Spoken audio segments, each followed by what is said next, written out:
একদিন আমরা সবাই দুনিয়া ছেড়ে চলে যাব। হয়তো কোনো গভীর রাতে ঘুমের ঘোরে নিথর হয়ে যাব। আত্মীয় স্বজন শিয়রে সে কান্নায় ভেঙে পড়বে। কেউ গোসল করাবে, আবার কেউ কাফনে কাপড় পরিয়ে জানাজার জন্য প্রস্তুত করবে।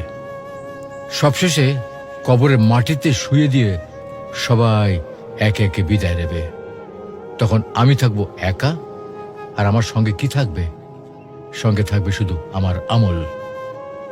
কবরের অন্ধকারে মুনকার নাকির এসে প্রশ্ন করবে, তোমার রব কে? তোমার দিন কি? তোমার রসূল কে ছিলেন?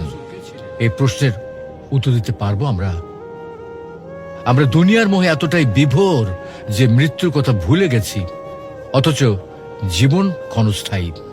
আজই সময়ে প্রস্তুতি নেওয়ার, নিয়মিত সালাত আদায়, আল্লাহকে স্মরণ এবং পাপ থেকে দূরে থাকা, আর এগুলি হচ্ছে আমাদের কবরের সঙ্গী।